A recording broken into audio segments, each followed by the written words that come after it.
Hey everyone, how's it going? I hope you're all doing great, as I always say, following the 3 H's of the channel and all that good stuff. And in this video, it's all about encounters with aliens, alien abductions, and things like that.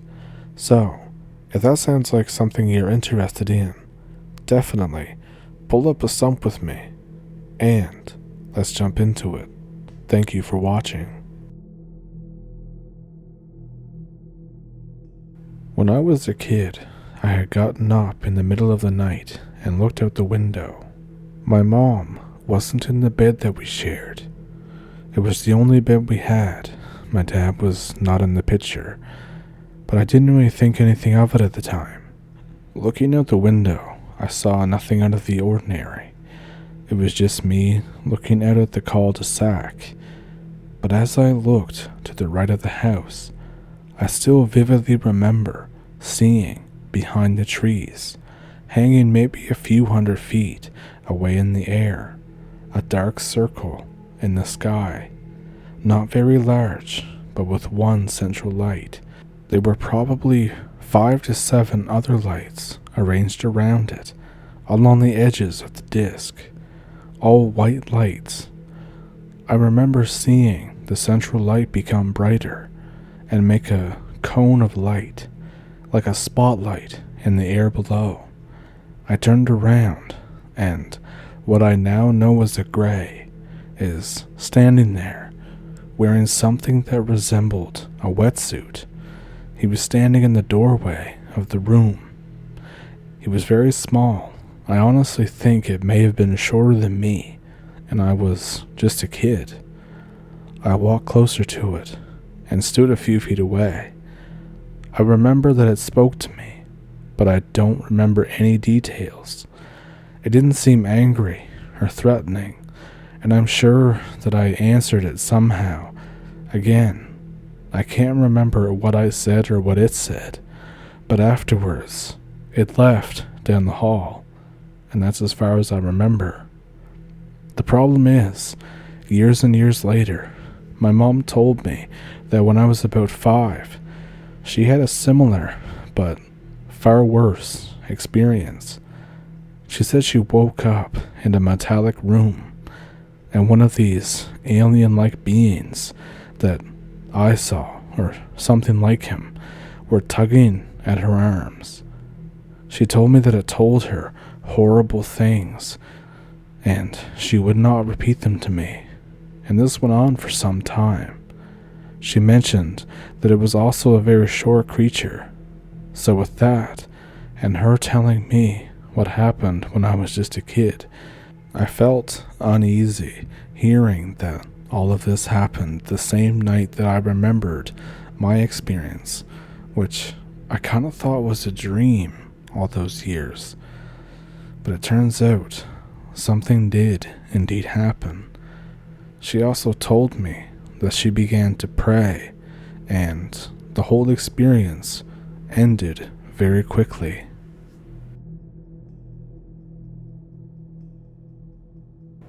There was this one awful night that I woke up and I saw orange lights shining through the window. I should be thinking, this is screwed up, what the hell is going on? But instead, I think it's completely normal, like it's supposed to be there. Then it hits me. I feel like I know what is about to happen. I feel helpless, like a powerless animal about to be captured by hunters or something of the sort. I realize that there's something in the corner of the room, but it won't let me see it. It keeps screwing with my eyes. It's all black and shadowy in that one corner. My focus just seems to move off of it when I try and look at it. I grab my girlfriend. I try and shake her. She won't move. I refuse to look away from the corner of the room as I'm doing this. I decide that it's likely me that they want, and I'm going to try and make a run for it to the bathroom to try and put something in between me and whatever the hell is in the corner of the room. I jump off the bed, and as soon as my foot touches the floor, my entire body freezes in position. It feels like electricity is buzzing through my spine and into my limbs. I start to levitate. I can't shout. I can't move. I feel fear so intense that I'd rather be anywhere else but that room. I'm being rotated to my left as I'm levitating. My screams and shouts for help come out as little more than whispers. Now I'm facing my girlfriend again, and she's just lying there, not moving an inch. This buzzing noise comes out of nowhere and becomes so intense in a matter of seconds. My vision goes like TV static. I pass out. Upon waking, my girlfriend was out cold for a solid 5 to 10 minutes. She wouldn't budge, no matter how loud I called her name or how much I shook her.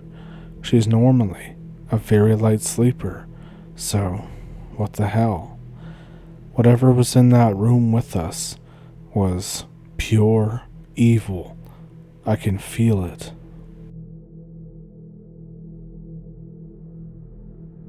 This was sent in to me by R. King. I say R. King because I cannot pronounce your first name. So, R. King, I hope I can do your story justice. I arrived in Vancouver. I'm Australian. After spending 4 months in Japan, traveling solo. On the first day in a new house with new people that I would be staying with for a month, I smoked some weed, quite a bit, very quickly, and it sent me into shock. I went into a panic attack, the only panic attack I've ever had, and I have smoked a lot for many years, both before and after this experience. I basically went into shock from too much attention with all these people that I didn't know. It overwhelmed me, and I said just a few times that I needed to go lay down on the couch. I think the panic was coming through some kind of astral technology or remote source. I closed my eyes, and once I shut them, I don't remember opening them again until the next morning. I could see all these entities around me, a red glow or aura around them as well. I couldn't quite make out who or what they were, but they were big, vicious, and they were having what I can only describe as some kind of demonic orgy all around my consciousness, or a part of my soul was abducted into some kind of cloning facility in an underground facility or something of some form. I was too scared to open my eyes because I thought that this was happening in the room. This was almost exactly 9 years ago, and it happened in April in Vancouver. Over the years, I began to go into these rabbit holes, and after that rude awakening and learning what happens behind the scenes with this world, with occultism. 1 year ago, too, I heard on a channel called Super Soldier Talk that the exact same thing happened to the channel host, and that person who he was interviewing saw this. The person being interviewed told him that he was out of his body, astral traveling, viewing an underground facility, and he saw a clone of his own body in this underground facility, surrounded by a bunch of large reptilians who were having some kind of sexual orgy around his body and were generating the, quote, usual, that's how he described it, red glow around him in the atmosphere. This was the first and only time that I found someone that I would consider to have the exact same experience I had, only I was aware of it to some degree during my panic attack. I had some kind of spiritual infiltration and communication with these entities after the experience. A lot of fear and pain in my auric field. They, or it, I'm not sure if it was one or multiple, were trying to manipulate my sexuality and reprogram my whole body. It was really effed up. I had no idea how to explain this or even understand it myself, but I knew it was happening, and I knew that the energy was not positive whatsoever. I couldn't just shake it all off. I had to rehabilitate myself over the next couple years and take more complete ownership over my mind. That's the short story anyways. And again, I'm not really sure if this fits with your channel, but I figured I would share it anyways. In recent months, I've been encountering strange alien entities attacking me in my dreams. A few different aliens and occultists out of my body trying to mess with me. It's all been revealed to me through my healing process as I have taken back my astral power. It's been very interesting. Maybe I should make my own channel to explain these things. So thank you to our king for sending this in, and once again, I hope I could do your story justice.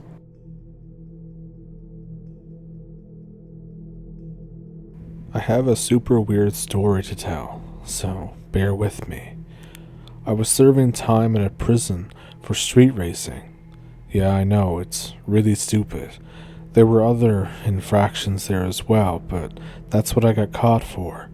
And I only did it once after being pressured by my friend, and I got caught immediately. 2 months in, I get a new cellmate. He's a nice enough guy, but he's scared of everything. He mumbles to himself all the time. Eventually I get to know him. It turns out that he's a paranoid schizophrenic. He wakes up screaming some nights. He tells me about his delusions. He knows that he's not normal, that he's screwed up. He said, "Accept them, man. I know they're not delusions. I'm not effing crazy like that. I see those eyes every time I close my eyes. I'm never going to be able to unsee that light, that red light." He starts rambling on about how, quote, they come for him at night, and he got himself in prison to stay safe.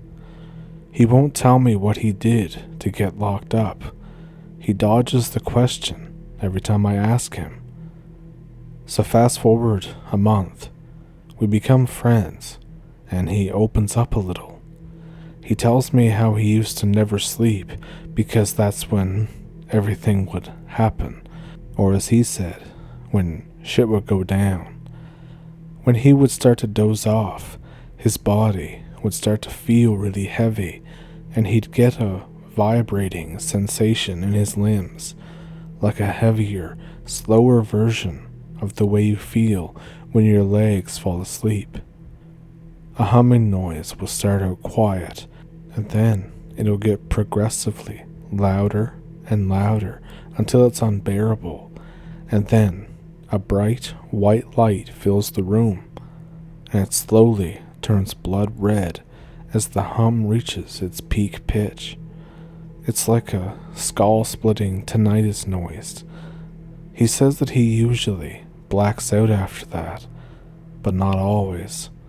He said, "Sometimes I see them. Sometimes they don't want me to remember." I ask him what he means.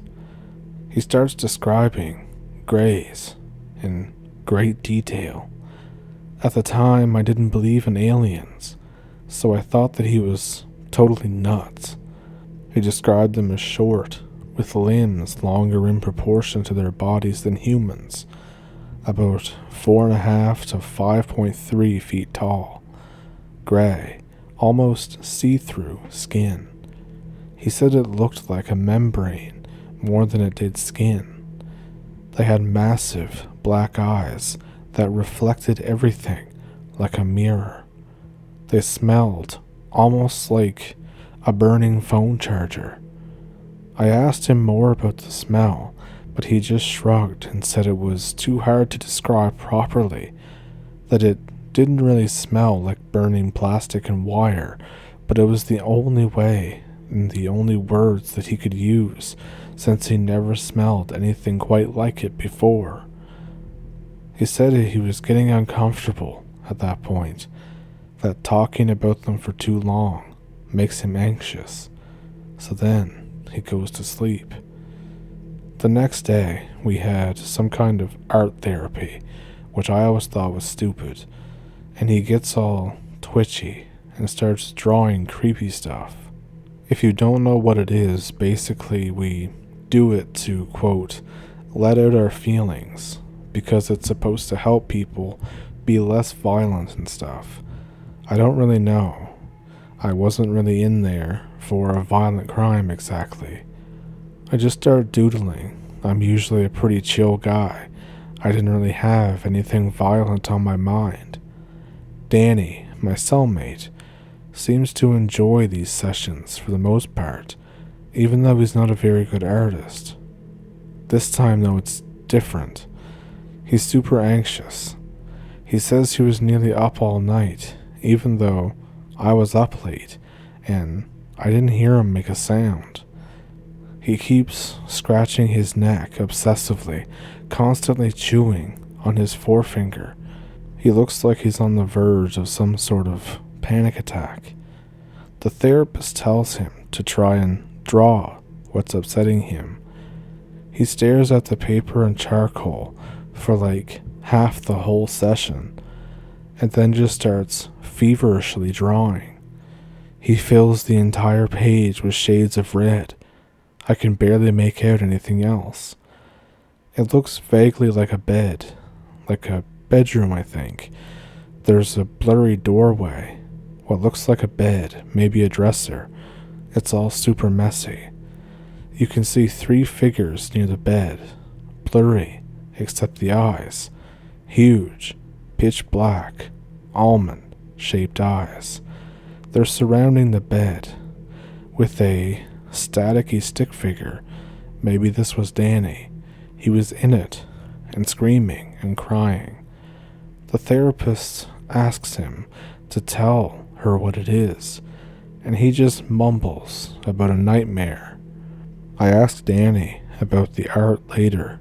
He tells me it's usually what happens when he sees the greys, but his therapist tells him that it's just a nightmare or sleep paralysis. He says to me, nightmares don't leave marks. He turns around and shows me the base of his neck. There's a faded scar, small. It's a perfect circle with a triangle in the middle. I think, what the hell? How would he have gotten that? He says that he's woken up after nightmares with bruises in strange places on his body, other triangles made from dots. The therapist claimed that it was just him self-harming in his sleep, or sleepwalking of some sort. He said this was BS. It's time for lockup. I don't feel like sleeping at this point, so I get in bed and I just open a book to read. I'm on the first page of a new book when Danny suddenly sits up and he's freaking out. He starts yelling. I look over at him like, dude, what's wrong? I ask him what happened, what's going on. He says that they came for him and took him away. I think, now I know that he's nuts. He tells me to look at the time. There's a clock you can see from outside our cell. It's been 4 hours since lockup time. I was reading the same page that I started on 4 hours ago. There's no way I fell asleep or anything. This was one of the creepiest things that ever happened to me. Danny told me that losing time is common, but he didn't see me, quote, on board. I've always thought, why the hell would I lose time too? But I got really freaked out at the time. I didn't want to believe him. I got checked out by the prison doctors and the psych, just in case. I kind of thought I was losing my shit, but they all said I was fine. I got cleared, so I passed it off as maybe I dozed off and didn't even realize it while reading. A couple of weeks go by, totally normal. My routine was going to the yard and then art therapy once a week. Then I would go to the library. The prison starts letting inmates have chalk in their cells so they can draw or write or whatever, but it's not sharp enough to be used as a weapon. Danny starts drawing faces of the Greys again. He's drawing some weird, odd line symbols that are like dots with lines. They kind of reminded me of constellations, but I don't know for sure. But the last month or two that I was in there, I've been waking up with headaches, nosebleeds some days. This wasn't exactly strange to me though, is that they were also side effects of the allergy medication that I had to take. I was looking forward to getting out. Danny still had a while to go. I still don't know what he did or how long he was actually supposed to be in there for. But one night, we stay up late, drinking really terrible prison wine. The idiot who gave it to me screwed it up really bad. It tasted like vinegar and urine, but it got us drunk, really drunk. We both drank until we're on the verge of just passing out, when suddenly Danny starts freaking out. He says, "Shit, F, do you hear that? Man, please tell me you don't hear that." I hear it. It's the humming noise that he mentioned, and I think, oh crap. The noise gets louder and louder, and a higher whine can be heard over it, and Danny is pounding on the cell door, screaming for help. But no one comes. No prisoner tells us to shut up. Nobody yells at us. No guard comes to slam their baton into the bars. I think, what the hell's happening right now?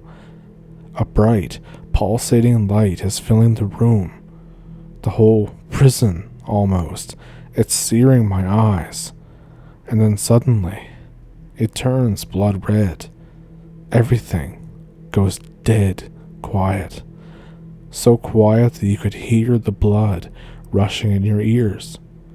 I try to hide under my bed, but I can't move. It's like I'm made of lead. My body is buzzing like it's made of bees. I start to panic. I want to scream for help, to ask Danny if he's okay, but I can't even open my mouth. I'm frozen. I get the sudden feeling that I'm being watched. In the glow of the red light, I can see shadows on the wall. Shadows start moving around, and suddenly I feel a sharp pain in my head, and I get a mental image of myself frozen in the cell with Danny a few feet behind me. It was like someone put a camera in the cell and I was watching it. The image was gone, but I could sense something was right next to me.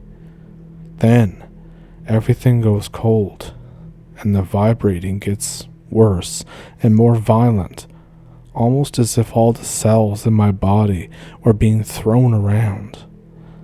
I can feel myself being lifted off the ground. I close my eyes, and even though I'm not religious, I start to pray. What else could I do? To anything that'll listen to me. The red light is seared into my retinas. I'm screaming inside, but nothing comes out. And then suddenly, I'm in a room. It's steel-colored, no light source, but it's evenly lit to the point where there are no shadows. The next thing I see is the eyes that Danny mentioned. They were horrible, massive eyes that took up like a quarter of the face. almond-shaped and slanted like 45 degrees. It was pitch black.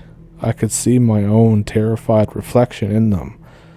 Those massive, wet, black voids reflected every inch of terror in my face. Those things didn't look remotely human. No drawing or Photoshop or mask has ever come close to how awful those things were. The waxy membrane-like skin almost pulsated. Images began to flash through my head.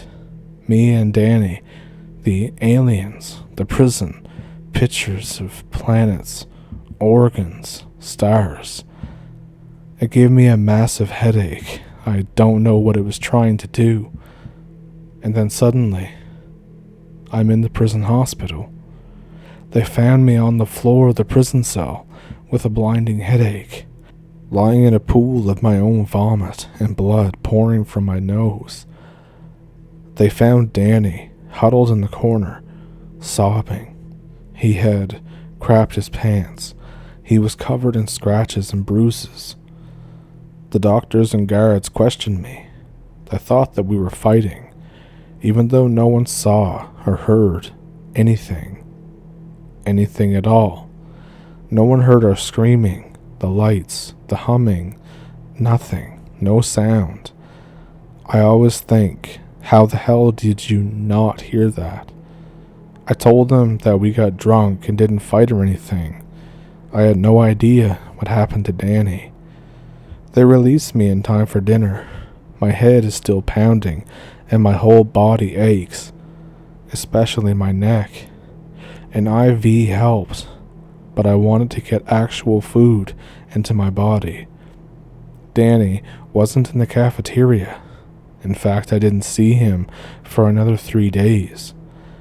Danny tells me that they questioned him, asking him why I attacked him. He says the wounds were self-inflicted, that he had a nightmare and that he clawed himself in his sleep. They kept him under observation to make sure that he didn't try to hang himself or something. Neither of us wanted to talk about what happened that night. All he asked was, "You saw them too, didn't you?" I nodded. He said, "You know that they're not going to let you go now, right? Once they set their eyes on you, you're in their sights for life." Obviously, I was creeped the hell out. Neither of us slept for weeks. Nothing major happens until a few nights before I'm out. I mostly still have headaches and nosebleeds and stuff. But one night, I go to sleep pretty late. I think it was right around midnight. And then I wake up to the humming noise and the bright red light. I think, please, God, no, not again. I can't do this again. But then, the humming dies down, and the light fades away. I breathe a sigh of relief. I realized it could have been sleep paralysis. This used to happen to me as a kid, but back then I would just see an old hag. So I fall back asleep. I wake up to the sounds of guards yelling at me, slamming open the door, questioning me. They tell me to get up and spread against the wall, hands up. I think, what the hell's going on? They start barraging me with questions and accusations. Where did Danny go? How did he get out? Did you help him? I'm groggy and confused. I keep telling them I didn't do anything and I don't know anything. They bring me to a room and interrogate me more. After a few hours of the same stuff, they let me go. I talked to some other inmates who were on my cell block. They didn't see anything either. A guard who was friendly told me the cameras caught nothing either. It's like Danny up and vanished. Danny was gone for 3 days. The cops put out an APB for him, thinking that he escaped. On the last day, some convicts found him in the rec yard. His foot was somehow pinched in between the weights that were already on the bar. He had to go to the prison hospital for dehydration. He had broken ribs, as I found out later. They never found him on footage, on any camera, so there was an investigation to see if there was a cop trying to get inmates out. I don't know if anything ever came of that, but I know for a fact that it wasn't the cops. There's no way he would vanish without a trace and then reappear, clipped through the metal or something like that. I never got to see Danny again. I left the day after he came back. He wrote me a few weeks after I left, telling me the night he vanished, he saw the red lights again, and he hoped it would be the last time that either of us did. But we both kept seeing them. I don't have it happen very often, but Danny probably does. He used to send me letters, but he hasn't in a while, so I hope he's okay.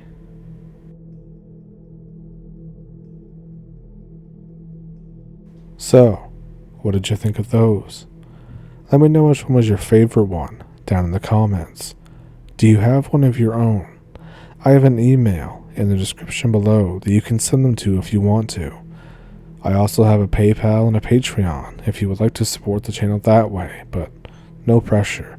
Just watching the video and commenting on the video and all that stuff is really helpful too.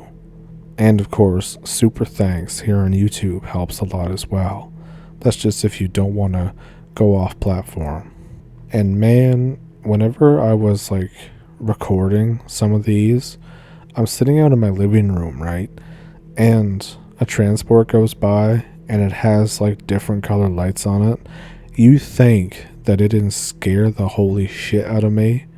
Because I'm reading about all these alien abductions and stuff, and how there's blinking lights and all that, and then I just see it outside in the woods. So yeah, I was really freaked out there for a bit. But yeah, I hope you enjoyed the video, and if you did, consider liking and subscribing. And if you would like it, I'll put a couple of videos up here that you can watch if you want to. And if you have seen the videos before, maybe you want to watch them again. I don't know. It's up to you. With that, I will hold you no longer. Thank you for pulling up a stump. Thank you for being with the channel. Thank you for subscribing, all that stuff. We're over 20,000 now, and that's still insane to me. So yeah, thank you for everything, and I'll see you in the next one. Thank you for pulling up a stump. Thank you for watching.